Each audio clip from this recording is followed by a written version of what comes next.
Thank you so much, sir, for setting the context today. But, sir, we request you to please remain on stage. Um, so, I will commence to now introduce the panelists for today's discussion. So, for the moderator of today's discussion, Ms. Deepthi, we have with us today Ms. Deepthi George. Deepthi is the Deputy Executive Director and the Head of Strategy at Dwara Research. She is a veteran in the financial services space and has led the Dwara team to write this white paper.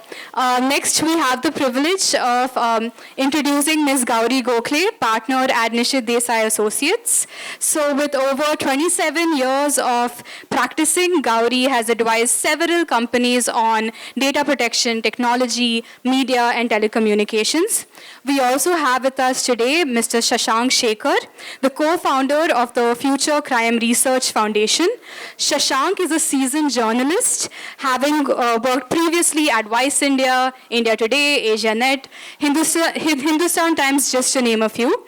Lastly, we have with us here today Mr. Zubin Tafti, who is the Executive Director of Payments Transformation at PwC India. Zubin is a business consultant with over 15 years of experience across leading consulting law firms. Ladies and gentlemen, can we get a huge round of applause for our panelists? Yeah. So now for the moment we've all been waiting for, the report launch. I request all panelists and Vinayak sir to unveil the reports. Yeah.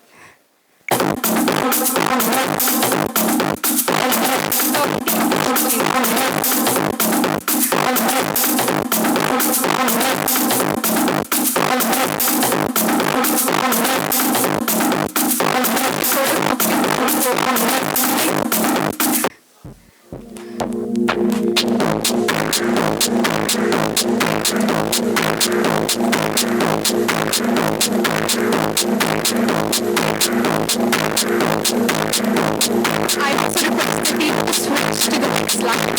So if you want a digital copy of the QR code, so this copy of the QR code right here on the screen. So for anyone who is interested, our code is now officially launched in our main slide on the side. So thank you, sir. And I request the panelists to please see the transcript. I now request Ms. Sanu to please see to our research team. Please give everyone to the key findings of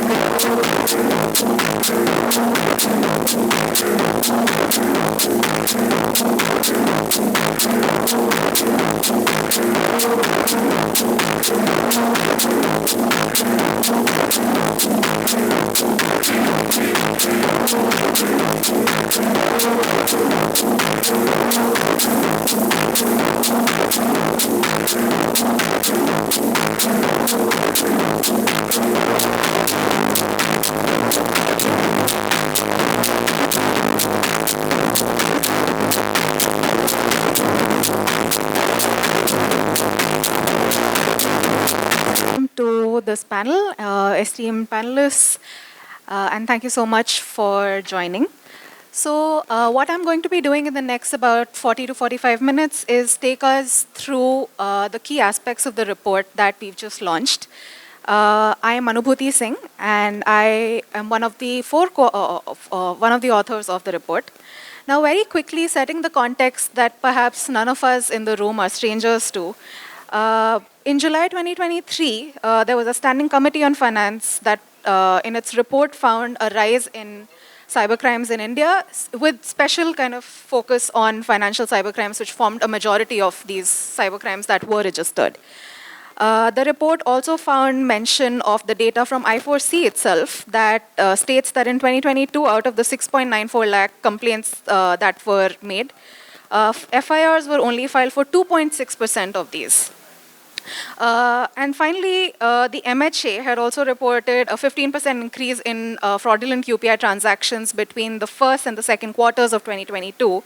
And while we realize that this is not a very big part of the number of transactions or the value of UPI transactions that happen on a monthly basis, perhaps, The idea of focusing on UPI payments for this particular presentation is just because of the popularity that UPI has gained as a payment system and how popular it is among citizens because of its convenience to make very small value transactions. And finally, let's come to kind of the more recent updates that we've had from the I4C. Per the most recent inputs that we've had, we know that of the cybercrimes that are registered with the National Crime Reporting Portal, about 85% were financial cybercrimes, with obviously no focus on UPI, but across digital financial systems. That scams over UPI are of various types. The one that we commonly hear of are that of scamsters perhaps accessing sensitive user information like security pins or tricking users into making P2P payments. That is one type of transactions that we commonly hear of.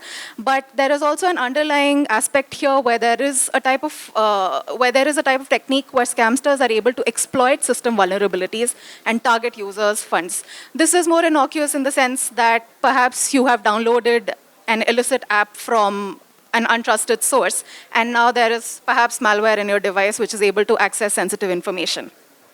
Now we are referring to the former, wherein a victim may have been manipulated into sharing sensitive information as authorized but unintentional transactions, where users have knowingly or unknowingly authorized transactions to unintended parties due to deceit, manipulation, or system vulnerabilities. Within the report, we've also introduced the concept of authorized and intentional transactions, and these are transactions where the authorized owner of the bank account may not fully be in control of the transactions being made. And just to give a very vague example, perhaps when children use their parents' bank accounts or bank information to maybe sign into a game that is paid. Now, within the report, we also discuss we do a status quo analysis of the frauds ecosystem, but we also put in recommendations such as improvement of awareness campaigns, homogenizing TPAP security regulations, and some system-level preventive measures. Within here is the crux of our report where we discuss the comprehensive fraud reporting and management system, a stylized technological platform solution where reporting of frauds as well as their analysis and investigation has been streamlined. As Vinayak sir had already mentioned, as part of the report, we have spoken to several stakeholders across banking, technology, insurance, and law domains. Next slide, please. Thank you. Now, very quickly, if we had to talk about the concerns within the UPI ecosystem, this is obviously from information that is publicly available. Okay, I hope you're not getting distracted because I am. But very quickly, when we talk about payment system level, there are three key concerns that we're seeing here. One is that there is limited user level comprehension, which is to say that there are a lot of features within the UPI apps that users may not be familiar with. A very common example of this manifestation is, for example, the collect scam, where you are sent a QR code and you are told that if you scan this, you will get money, but instead you have ended up sending money to the scamster. The second is that there are countermeasures for UPI onboarding and authorization that might not be inadequate. And there is also a lack of dynamic updation of product-level security measures, which is to say that while TPAPs in their own accord are taking up security measures to protect their users, to protect the ecosystem as a whole, these are not homogenized as yet. Now, when we come to the fraud reporting and investigation aspect of the concerns, here one is just the limitation of existing awareness campaigns, which is not to say that awareness campaigns do not exist. Both private players as well as the government have put in a lot of effort in putting out these awareness campaigns, but research from our organization within the last year has showed that awareness campaigns where users are only being told what the MO of a particular fraud might not be sufficient. They are definitely necessary but not sufficient, and there is something more that has to be done in order to address the root problem when it comes to these awareness campaigns. The second is about fragmented reporting channels and siloed databases. This is something we'll be talking more about in the next couple of slides. But right now we know that, for instance, if I am a victim of fraud, if I go to my bank, they will maybe take my complaint, but I will also be I will be redirected to another platform to file my complaint, and that might cause some drop-offs, especially if the amount is not very significant, but we believe that every amount that has been defrauded should be coming back.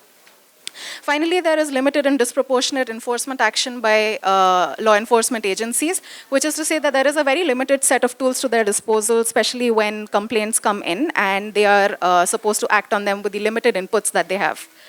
Now that we've talked about the concerns, we know that in the last 2 years, we've spent about a year writing this report, but in the last couple of months, there have been targeted strategies by both the I4C that they announced in their January 2024 annual conference, as well as from the Department of Telecommunications. And a lot of these recommendations and strategies have been in line with the recommendations we've made in the report itself. Just to mention a couple, and just to caveat that there are a lot more that is happening behind the scenes. One is just the natural integration between the National Crime Reporting Portal and the CCTNS, which is the database that the LEAs use. The second is the Joint Cybercrime Coordination Team Management Information System. This is a combined database of all the fraud information that is coming in, along with Pratibimb, which is another initiative by the I4C, but a more visual, geographical kind of understanding of where frauds might be emanating from. The I4C website or the NCRP website now also has a suspect repository and reporting channel where users, citizens like ourselves can go in, put in URL details and details of suspicious accounts. And from the DOT, the Department of Telecommunications, we have the Digital Intelligence Platform, which is only back-end and an integrated platform to Chakshu, which is the front end of within the Sanchar Sathi portal, which is similar, wherein you can report suspicious SIMs. You can also do a lookup of numbers, UPI IDs that might seem suspicious. Next slide, please. Thank you. Very quickly, when we come to product level recommendations, these are recommendations that TPAPs or even bank system participants can take up within their apps. First, we have an in-app interactive tutorials and sandbox screens. This is directly to combat issues that users might face when they are merely rote learning through the UPI app. A lot of users who are new to technology, new to digital payments, might have learned a certain way of making payments and they do not really explore other features within the UPI app, which is exactly what scamsters tend to target. So we are saying that for first-time users or when TPAPs are introducing new features or when the app notices that a user is trying a new feature, you first move them into a sandbox or a pilot kind of a screen where they're able to explore this feature in a safe parameter, as opposed to kind of directly enabling that feature for them. The second is strengthened verification, user verification. Here, existing measures can be used, such as the UCIC, CKYC, lots to be explored here, just to curb the entry of malicious actors in the ecosystem. And then we also have recommendations of introducing positive friction and homogenizing product security efforts. Next slide, please. And really the crux of our report that you will find once you read it. When we spoke about awareness campaigns, we said that they are sufficient, they are necessary but not sufficient. We are saying that the awareness campaigns are not necessarily taking into consideration the behavioral disposition that scamsters are usually able to manipulate users into, authorizing transactions that they do not intend to. And then there is also providing end-to-end information about post-fraud recourse mechanisms within that same awareness campaign. And finally, using insights from the proposed CFRMS, what we'll be discussing in the next next 5 slides, to provide updated alerts and real-time notifications to users and other ex-ante interventions before the transaction execution has taken place, as well as greater responses embedded in a risk triangulation process, which is again coming from the insights that are generated from the CFRMS. Next slide, please. Thank you. So if we are to talk about the CFRMS, I think we are optimizing for 3 system-level opportunities. And this is not to say that the efforts that the DOT and the I4C have taken recently are not in this direction. They are fully in this direction, and we commend them for that. But there are 3 system-level opportunities to be taken advantage of here. One is back-end coordination between all UPI-related scam reporting channels available to the customer. So here we're talking about multi-channel reporting where users may not be redirected to a different platform, which might cause drop-offs. The second is the identification and collection of these couple of common data points so that all the scam reporting channels are able to use this information for verification with each other's databases and also establish their authenticity, generate more insights. And finally, the coordinated effort of sharing this set of data points will enable this for intelligence creation as well as triggering of proportionate enforcement action for all the different stakeholders within the ecosystem. Next slide, please. When we talk about multi-channel complaint platform, this was the first highlight that I was talking about here. We're saying in order to ease the reporting and make it more streamlined as well as reduce user drop-off, we're saying that users can report to any of the stakeholders which is closest to them. So they do not need to be redirected to an NCRP necessarily for an action to be taking place on their complaint. They can go to their TPAP's in-app grievance redress. They can go to their bank with whom they have an account with, file the complaint, and the technological platform ensures that a complaint made anywhere is getting registered with the NCRP so that investigation action is triggered. Next slide, please. Then we're talking about the development of standardized data sharing protocols for stakeholders for effective coordination. Here we are introducing the concept of minimum viable information. Right now we know that there are several fraud databases. For instance, the RBI has one, we know NPCI has one, NCRP is already hosting its own database of fraud databases. And we are saying that if each of these databases to whom all these stakeholders, your UPI, where all your stakeholders are already reporting in, if you take in a minimum amount of data points that would be shared with all participants across the ecosystem, then that creates for a centralized database, which then allows for data points about fraud to be shared in a standard homogenized manner. How we've gone about thinking about this in the report is that we are taking data points that are already being collected by different databases so as to not increase the marginal effort that stakeholders have to put in establishing this particular system. So just to mention a few, I think the data points that could be included as part of MVI are amount of money defrauded, bank account details of the accused, the bank account number or the transaction ID, transaction dates, modus operandi, and screenshots. As you can see in the third column, these data points are already being collected by different databases, so there is very little incremental effort in implementing this. Next slide, please. Then, now that we have this MVI, we're saying that, sure, each of your databases has a different objective. Maybe the RBI is collecting fraud data for supervision purposes, but NCRP is collecting it for investigation purposes. You do not have to share all of the data that you're collecting with each other, but this minimum viable information that all of the system participants have agreed upon, please share that. And that visibility allows for intelligence creation, because now it is all going to a centralized database where each of these databases is able to corroborate their input with other databases. This also helps in establishing the authenticity of the incoming complaints, which is a major problem that stakeholders have told us that a lot of people do file in fraudulent complaints or complaints with incomplete information. This kind of insight generation also helps us, next slide please, assign risk scores for every complaint that comes in. What we mean here is that when a complaint has come in, I'm just going to take 20 odd seconds more. But when a complaint comes in, now that everybody has visibility on the complaints or the inputs from other databases, they are able to assign a risk score to a given complaint. This risk score is designed to be dynamic in that a complaint that can come in might have a very low risk score, which is to not say that no action will be taken, but rather the system is going to wait for any incremental actions to take place.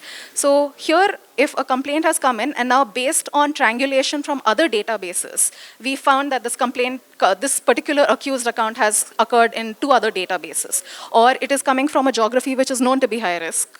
Maybe pop culture reference, Jamta, if you know a complaint is coming from Jantara, it might just be assigned a medium risk score or a high risk score. What this risk score allows is graded enforcement action by LEAs, by TPAPs, by banks. If something has a low score, maybe we will just continue to monitor it. But if a complaint has a high score, then immediate blocking of the transactional functions of the bank account might take place, or the UPI handles might take place. TPAPs might be directed to let their users know, or via notification or via in-screen alerts, that you can no longer transact with this particular account because it's been marked high risk. And these are the 5 highlights of the CFRMS that we've spoken about much in detail within the report, which we would urge for you to read, and we would appreciate the feedback. Thank you so much. And Deepika, should I hand over to you?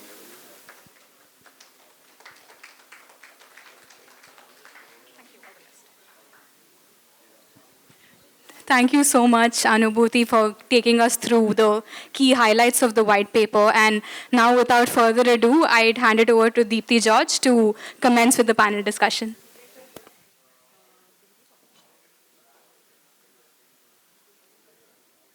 Hi, everybody. I just wanted to kind of get a time check.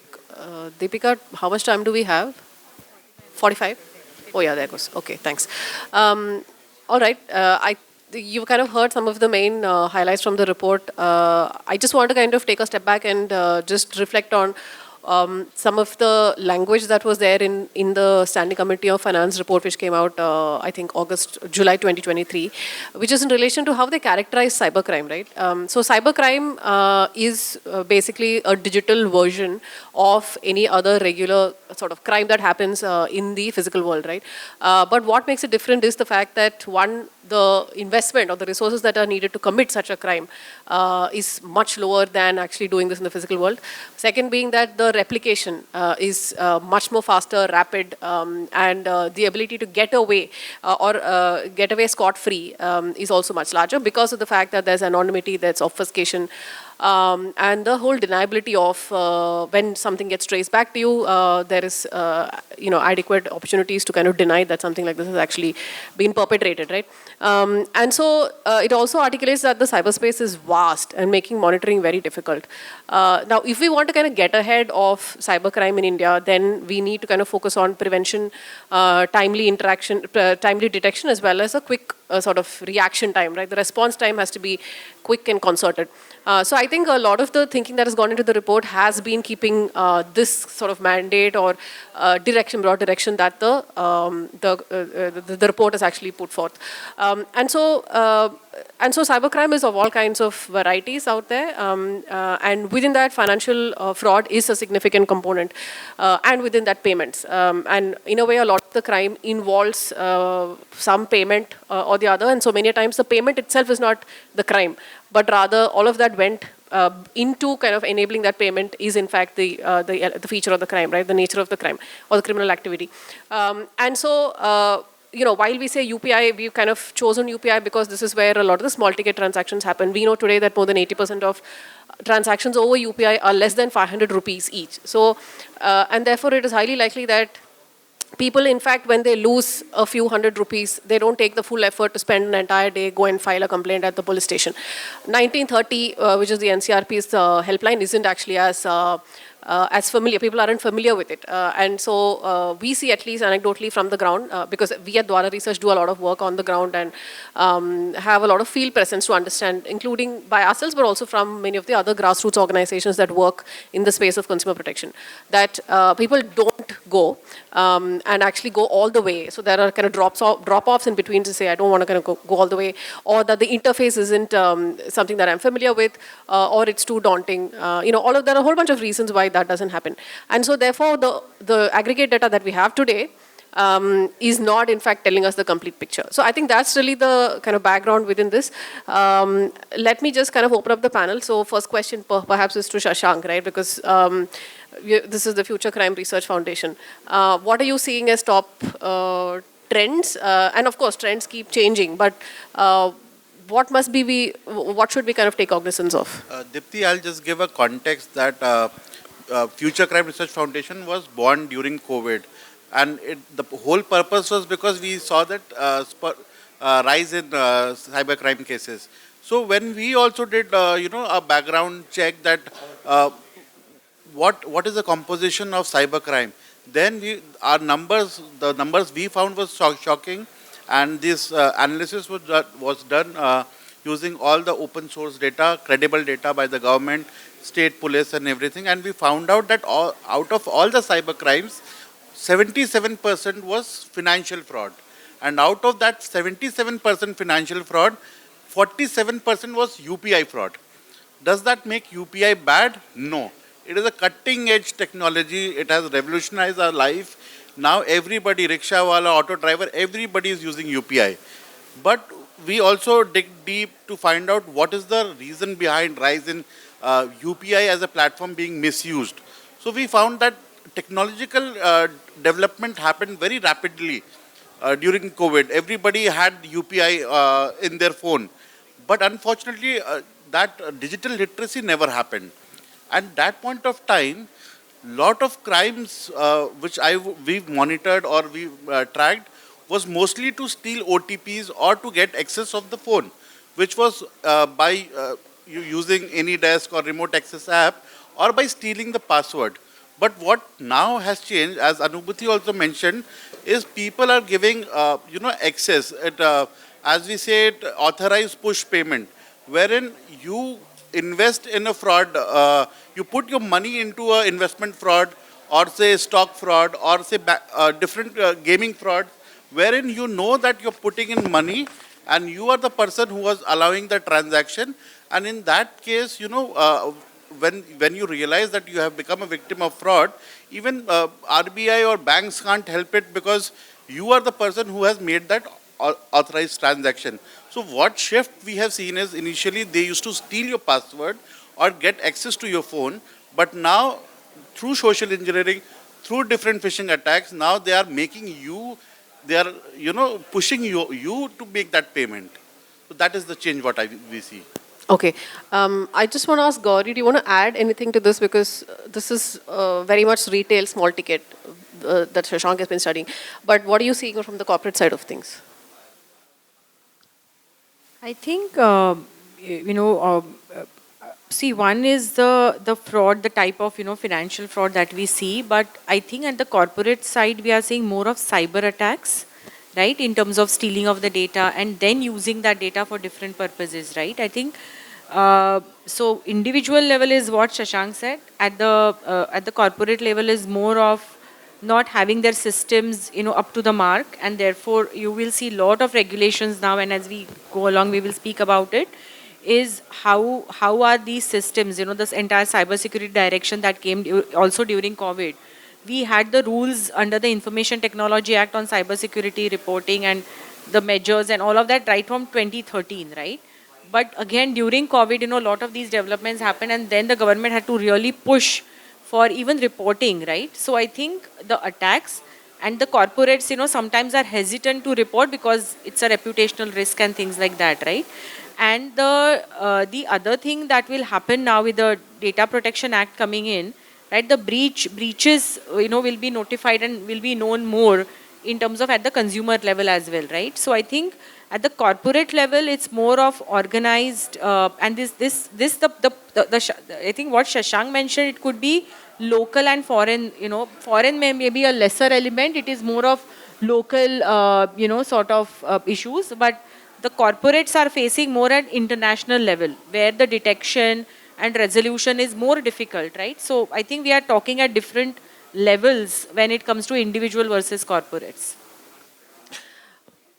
Just turning to Zubin, what are sort of, for example, primary challenges, right, in detecting and preventing, I would say, payments fraud, but if you can speak of what the challenges are from the service provider's perspective, as well as the investigating agency, if that's sure, what. Thanks for that, Dipti. I think one of the key challenges is the sophistication of fraud and the way in which frauds happen today. Earlier, as Shashank said, it was simple. They maybe compromise your PIN or compromise your password and take access and do it. But now the sophistication in terms of faking your ID, getting information from cyber hacks about you, calling you up, making you feel obligated to make a payment, whether it is some parcel somewhere with your name has some substance in it, or whether something is going to happen in terms of your accounts are going to get blocked or frozen, and making you kind of push a payment or do an action which kind of then gives them more access, right? And I think there's a lot of, tech vulnerabilities are few I've seen. The systems are not really getting vulnerable, but it's about the social engineering of individuals who are maybe not as literate. So I think the other angle is also literacy. I think, and it doesn't mean the guy has to be 12 pass and an MBA or engineer. I know of people who are very intelligent, but because they aren't financially aware or literate about what could fraudsters do, they fall under frauds. We've heard cases where, judge, IAS officers. I mean, I've come from a team which is purely a payments dedicated team, and I know an example of a couple of my guys, falling prey to these. So it's not about how educated they are, it's just awareness about the literacy. And I think the way in which that is kind of put out there, it doesn't have to be just, here's a video, go watch it. I think as you log into the app or as you do a transaction, alert you that, this could be, and, kind of giving you in fly motion of a transaction, kind of alerting you to what could possibly wrong, alerting you to kind of look at it a little closer, right? So I think that's another area. One more thing is, I think, and this is more on cross-border, which is, I think, regulatory arbitrage. So India might have mandate two-factor, right? You need a PIN, you have to go. But certain countries still don't. And while your car credentials get compromised here, they get used in those countries because they can do it without your PIN. So all that they need is a photo or a copy of your PAN, which I suppose in India we are used to handing over our cards a lot to get swiped, unlike a lot of countries where they themselves do it themselves.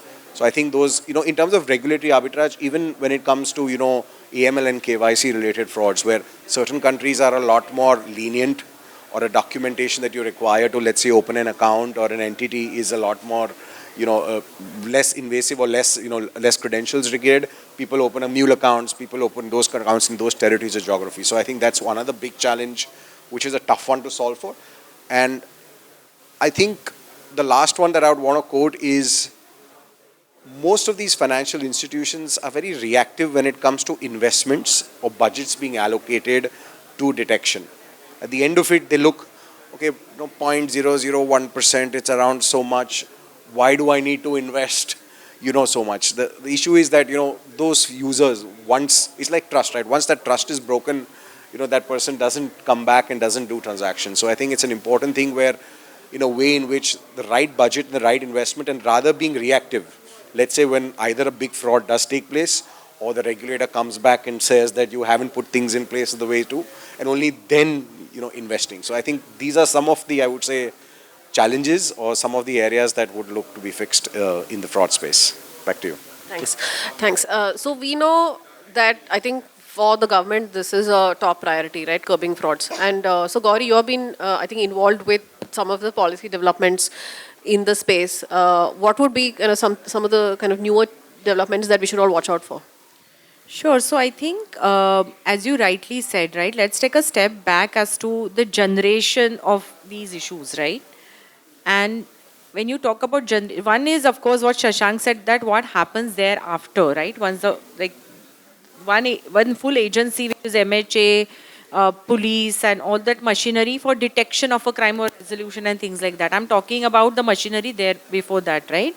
So of course RBI has been doing a lot in terms of, coming out with their policy, guidance. NPCI has been doing its bit. But what we also notice is, for example, I think Shashank, you alluded that to the gaming frauds, right? Even piracy. And, for example, there has been a report recently published at the US consulate where they showed that how pirated websites sort of, deliver a malware on your system, which then can lead to an attack or, some financial fraud and things like that, right? So wherever the trigger is, right, the relevant government departments are doing the needful. For example, you saw that lot of gaming related, advertisement related regulations came out to stop, those ads, blocking of the apps, lending apps. You saw last year, lot of lending apps were blocked by MeitY, right? Even Consumer Affairs Ministry has been recently talking about gaming, apps. So Ministry of Information and Broadcasting talking about, say, piracy, related apps and the like, right? So you will see that different machineries in the government are targeting as per their mandate, if I may use that word. The other sort of example that we saw, the education ministry probably with MeitY, right? They included in the curriculum for the class, students about creating awareness, right? So I think on the awareness creation, there is a lot of activity across the board. Second one is blocking, because some of the things need action before, more in the nature of prevention. So some other ministries are working, on that. And the last one I'll mention, in the recent past, you would have seen the DOT and TRAI acting against, the SIMs, right? Blocking of the SIMs after detection. They are also coming out with some guidelines on pesky calls, right? They were also alerting, consumers about. You saw a lot of, calls coming from foreign jurisdictions into the country, right? Like, for example, there is a crime that happens, for example, through the videos, right? More like, some lady calls and they'll take videos, that extortion, right? Sextortion, as they call it, right? So a lot of this happening even through the foreign countries, right? So therefore, even, alerting the consumers, the DOT, TRA are also working on, and along with the Consumer Affairs Ministry, on these pesky call issues, and, coming out with the guidelines for that, right? Whether telcos will probably have to do the needful, right? So different agencies, MeitY also has been working on that, right? So different agencies, of the government are at it. You also saw at G20, and I was really surprised that, India was the first country as a presidency. They took it up at the international level in the G20 presidency to say that we need to give importance on this entire issue of cybercrime, and countries have to work together, right? And we have taken the lead on that conversation.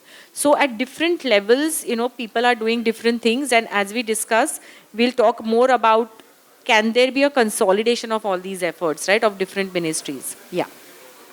Okay, so I think then really step one is about better data in terms of reporting itself. So I think question to Zubin would be, what can be done to improve just the reporting process?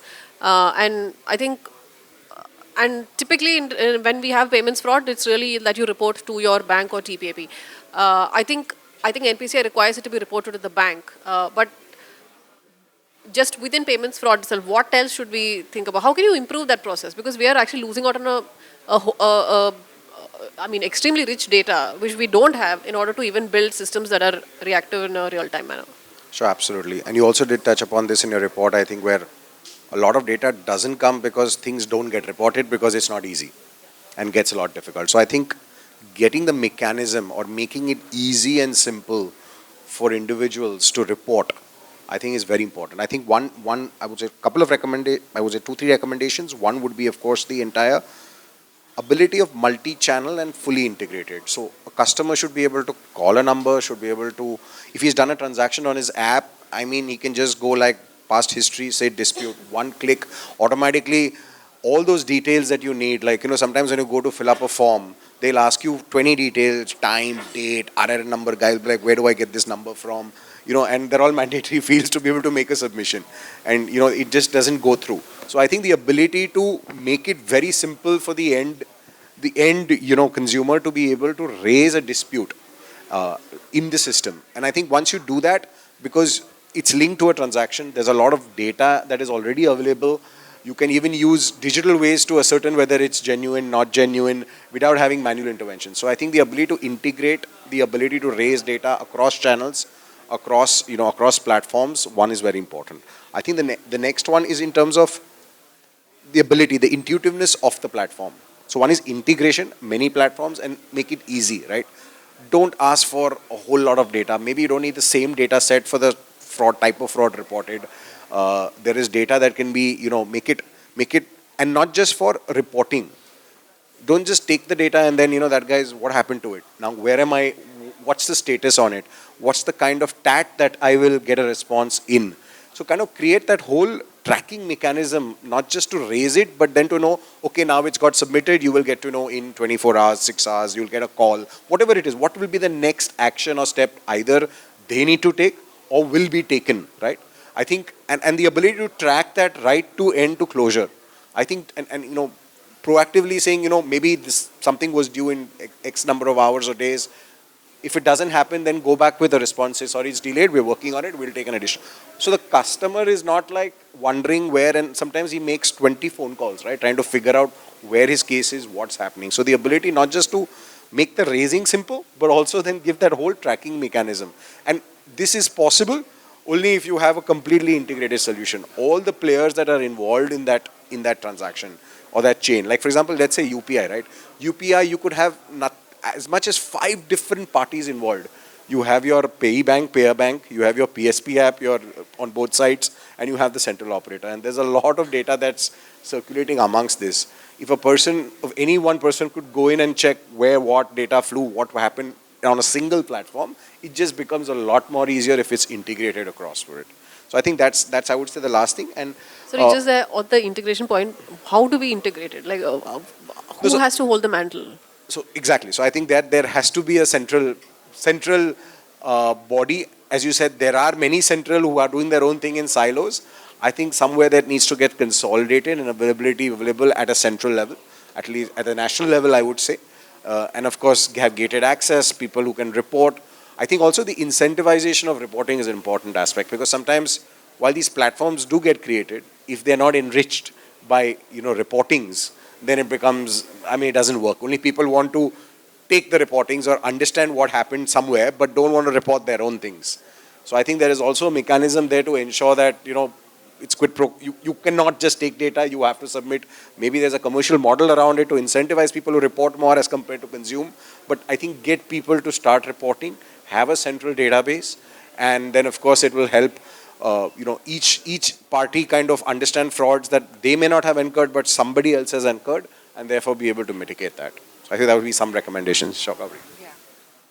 See, in the Indian context, right, the point on reporting that you mentioned, I feel especially the language barrier and the literacy levels that you mentioned, and I myself went to NPCI website to check how do I report, right? I think it can be made simpler. Also, other thing, right? The AI, we are really making good use of AI, but can we have a complaint simply by voice, right? Where AI captures, understands the language, right? In India, you have so many languages, and for them to sort of make a reporting, can they simply make a voice complaint, right? Which gets converted into text and gets into the system, right? And they simply upload the screenshots, right? There are so many creative solutions that we come up with.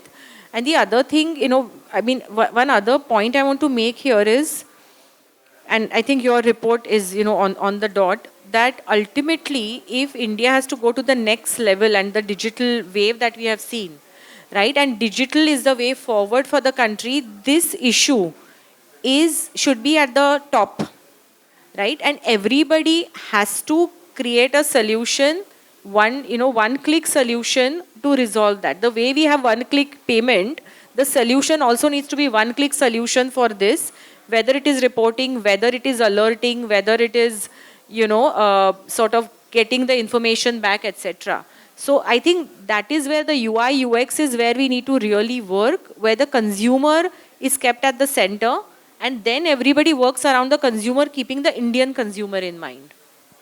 Great point. I think both these points are, I think, very, very important. I think it's really if you want to imagine what's the next generation of interface going to look like, right? Like that should actually solve or work for the Indian consumer in ways that language barriers are no longer a barrier. Conversion between, I think, analog and digital, right? In terms of how data gets captured, recorded, is digitized. I think all that there are much better end states that we can all imagine and work towards. I think, Shashank, back to you. You've been kind of on the ground and you have been talking to fraud victims, you have engaged, and you have in fact also engaged with the fraudster.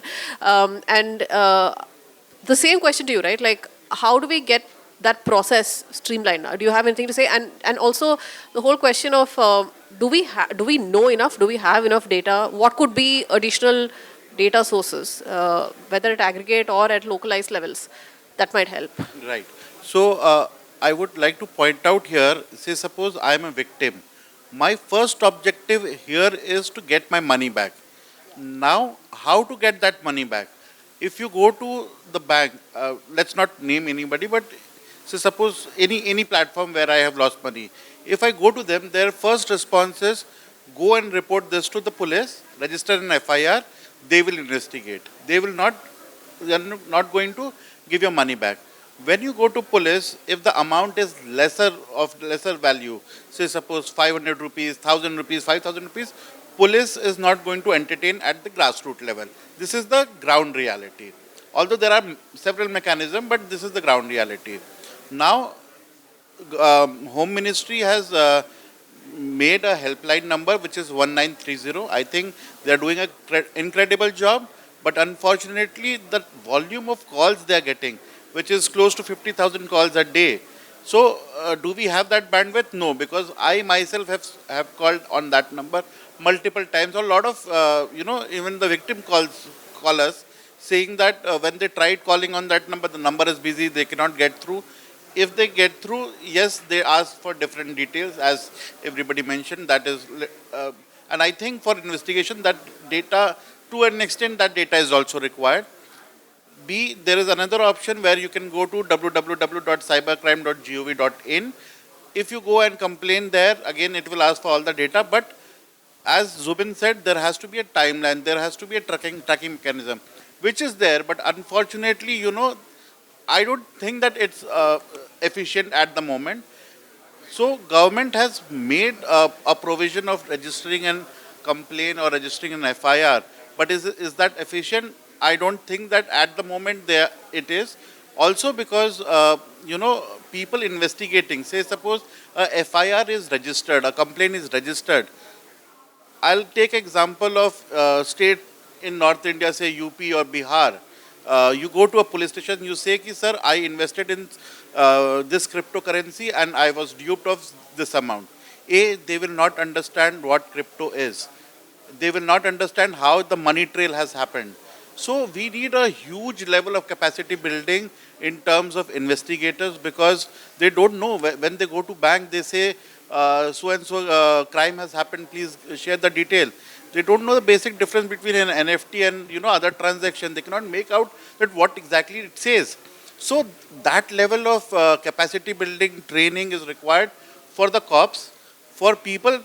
Digital literacy, as ma'am said, it has to become your habit, because till that time we can make technology foolproof, but till that time human element is there, the crimes will happen, because they manipulate you, they push you, they take you to that boundary, that crime happens. So it has to become your habit. We have to inculcate digital literacy in education system, so that every time when we are making these payments or going online, we are aware. And when it is digital, when you are online, there has to be strict zero trust policy. You cannot trust anything, you cannot take anything at par. Just double check everything. So this is my advice for the individual and for the cops, that strengthening is required. And for the companies, these big companies, all the fintechs and all the banks, I think they have to work along with the law enforcement and other stakeholders. They have to be transparent. And also when an individual is putting your money in the bank, they're giving you all the trust, all the information. I think that has to be preserved. Their privacy is to be there, has to be secured. But unfortunately, what we see on dark web, I will not take any names, but all the bank's information, all the mule accounts that are being sold on the dark web. I think a proactive approach is required, wherein they do not wait for crime to happen, but they go online and they actually fight it before it happens. I mean, it's interesting that you mentioned zero trust, because here is a conference that is all about security and trust and safety. And, we are kind of thinking, what would a zero trust? Why would actors, right? Like when consumers try to engage with the tech environment, we have to go in with the mentality of saying, I don't trust. I'm going to kind of start with zero trust and build it from there. So that is so in cybersecurity, zero trust is quite popular thing, because I'm the one who's odd. You cannot trust anybody. Say suppose even if you're getting a call and the person on WhatsApp looks like an officer, police officer, you cannot trust him, you cannot take his things at par. In fact, if you're getting a mail from your CEO, don't trust it. Go and physically verify that are you asking for that money? Are you asking me to transfer this fund? Do this, because this is what is happening at the moment. Yeah, absolutely. Makes sense. Okay. Gauri, a question to you. I know we've talked a lot about sort of the role for RBI regulated entities, right? Like the entities that enable the transactions, the various intermediaries in the process. What about entities that are outside of the perimeter of the RBI and the NPC, who are not directly involved with the payments, but nevertheless are, for example, platforms or, or websites that host, fake products for sale, right? So And so it kind of goes beyond the RBI. How should we think about that? Yeah, I think that's a good question, and that is where I was mentioning, right? What happens in these situations, right? Then suddenly different ministry comes into play, right? So suppose it's happening, say, on e-commerce websites, then probably the Consumer Affairs Ministry or MeitY, right? Though it's a financial fraud, right? So Yeah. so then what happens? Then you have to complain to them. They will do a blocking order and things like that, right? So something which is preventive, right? So suppose you have to see on a, let's, from a solution perspective, you have to stop something, right? The point that you mentioned, which are outside the regulated entities. So I will put them into two buckets. One is the entities that have relationship with the REs, like the LSPs, right?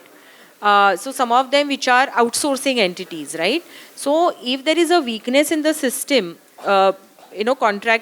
contractually they can regulate, right? But I think RBI can also regulate those entities. So those are still, through the regulation and some whip, they can be brought into the, scheme of things. I think you're referring to the entities which are outside and no contractual relationship whatever with the REs, right?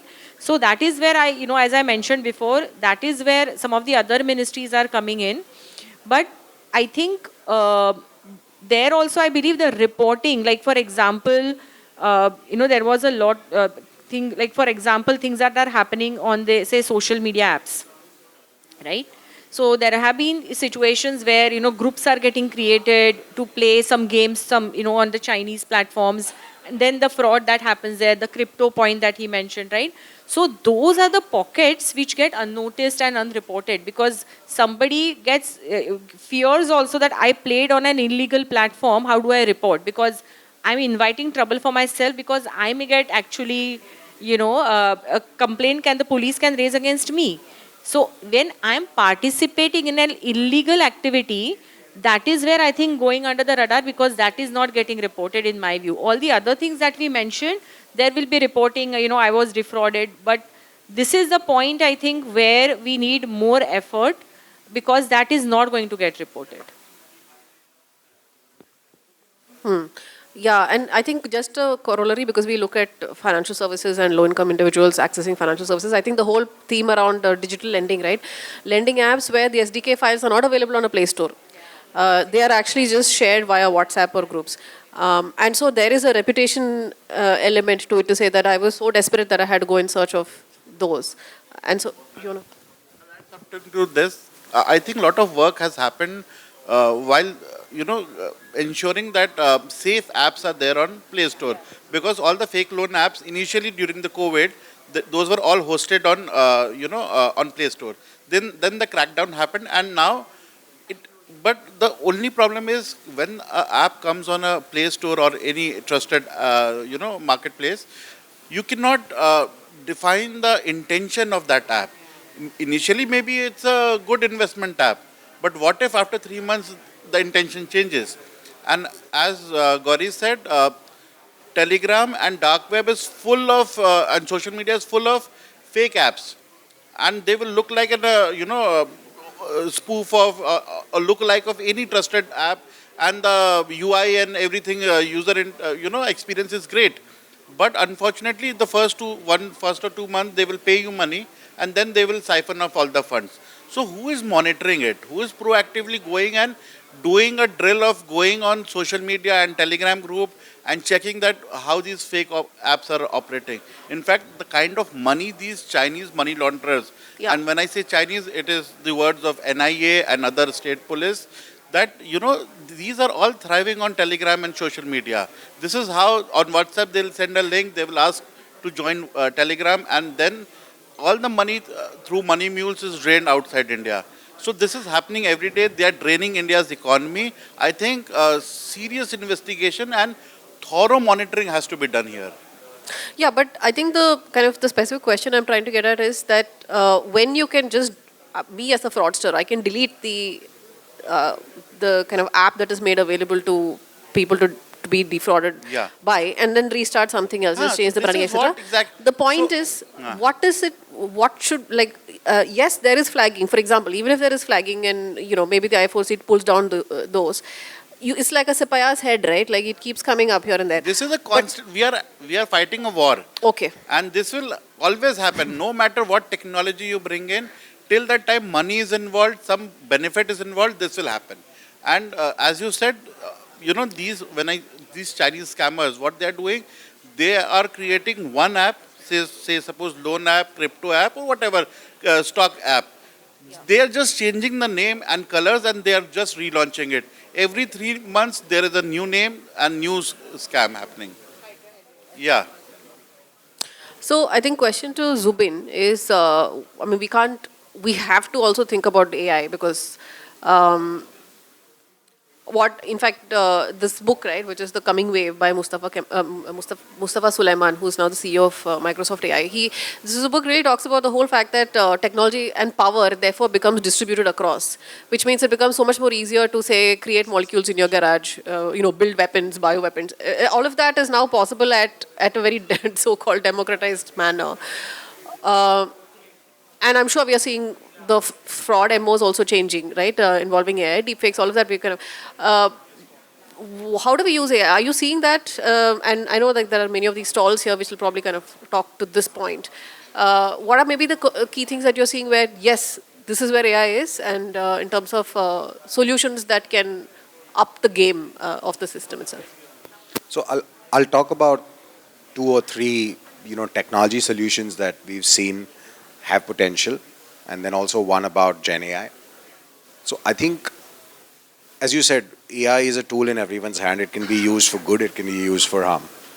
And the fraudsters do use it, whether it's, as you said, deep fakes or synthetic IDs that are very difficult to kind of identify, and they use it for their, or they give you a view of a persona that exists which doesn't exist, and all of that, right, to create mule accounts or whatever it is. So they're using AI for the bad things also.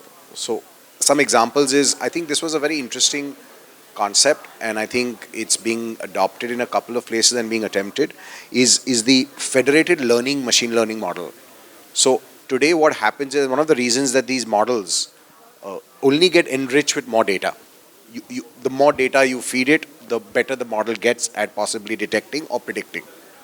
Now, federated learning is, let's say you create a model for fraud detection.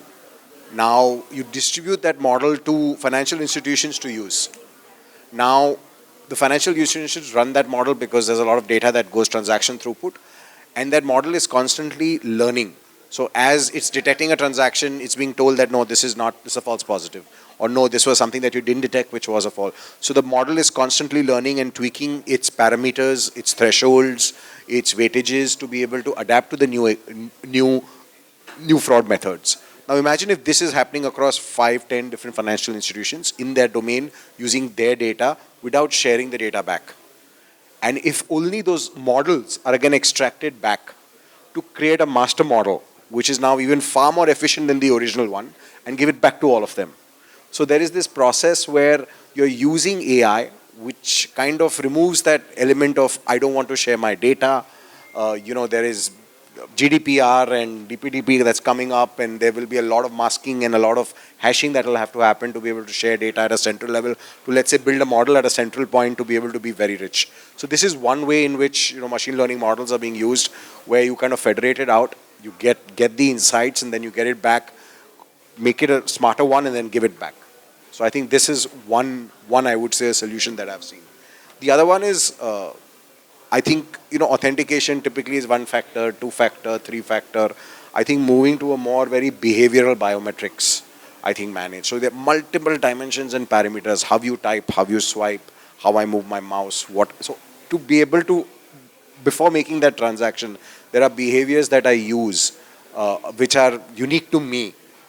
Like if a fraudster even has my credentials, but the way he goes about entering that number, doing this, is very different from the way I have done it in the past, it automatically can detect it. So behavioral kind of, again, there are AI models that do this, be able to ascertain and create a unique behavior of mine, and then every time I do the same thing again and again, it checks whether it's within those parameters of my usual way of doing it, right? So I think the whole behavior will be able to, again, this is trying to stop before it happens, because once it happens, then it's all about the machinery to investigate and, kind of find it.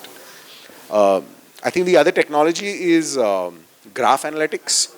a little technical, but yeah, I mean, basically, it's using data to be able to constantly, have multiple nodes. So, for example, a node could be an account, a node could be a merchant, a node could be, an individual, and then trying to automatically validate all relationships that it has in terms of transactions, in terms of how it's being used, all of that, and build some insights, and then use that relationship parameters to be able to assess anomalies. So that's I would say the last. And I think the last one was I talked about was Gen AI. What is AI? AI is you build a model, it gets trained on historic data, and it tries to let that historic bad behavior be kind of identified. But note the word historic. It's always trying to catch up with it. It is very difficult for an AI to detect something that it has never seen before, because it is only trained on all the bad stuff that has happened in the past. I think Gen AI kinds of flips that, because it's able to kind of create connections or make predictive. It's doing stuff, putting data points together that it hasn't done in the past on its own, and also to be able to reduce, let's say, false positives. So a big problem with AI is I change a parameter and I have so many cases to review.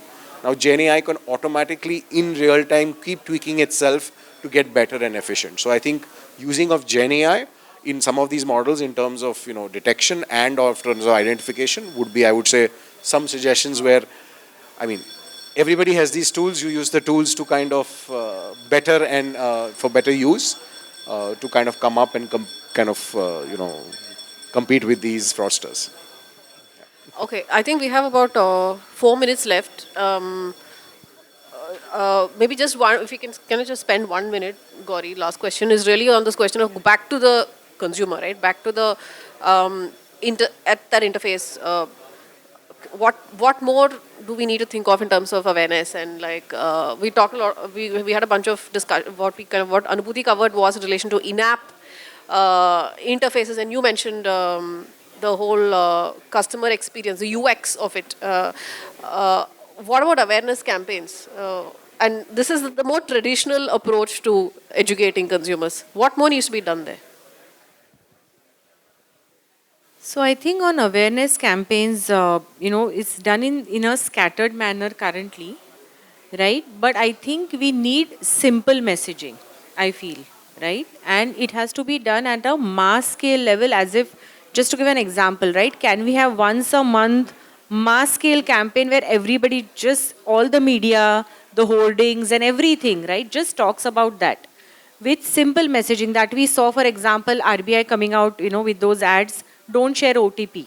It is a simple message, right? No complicated things, right? Simple thing, just to give an example, wherever your UPI, whichever digital payments you're making through whichever bank account, keep the that bank account minimal in terms of the amount in that bank account, right? Other account, don't expose all your accounts to the digital payments, right? So simple messaging of that nature, I feel that will be helpful. The second, I feel, if you really see in India, right, when we look at India, it's like 4 Bharats or 4 Indias, right, at different levels. So when you're talking, when you're creating a campaign, it can't be a campaign for the entire India, because, different people will understand things in a different way. Just to give an example, take say a small town where, where also obviously digital payments are being made. Who's your real target to educate is the children, right? Can you, through the schools, right, create that awareness where they tell their parents, and you will notice that lot of times the parents depend on the children to make that payment, because they are not that, literate, right? So they will say, ki, "Bachcha ye le lo, kar do," right? So I think, can we reach the, kids? And this I've seen, happen, for example, my son, whenever he was in school, don't waste water, right? This was a simple message given in school, and he was telling the watchman and all, don't pipe se mat pani dhona, right? But that simple message stuck with them, right? So can we educate the children, through the schools, that is the other thing I feel. I think the other awareness campaign is how to handle your devices. I think we aren't talking enough about that. When you give your devices for repair, right? When you're sort of handing over devices to third parties for some other purpose, right? Data transfer, when you get a new mobile.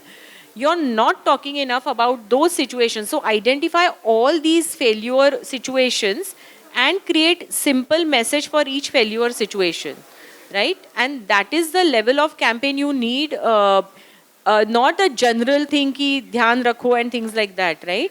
Now, if you, some of the apps, for example, in UPI, they give a simple message. This number is not in your contact list. Do you still want to make the payment, right? So these are the simple messages at every touch point. So one is a broad campaign. The second one, in the UI UX itself, you include these messages which make people think, because when you have to click, are you stopping to think?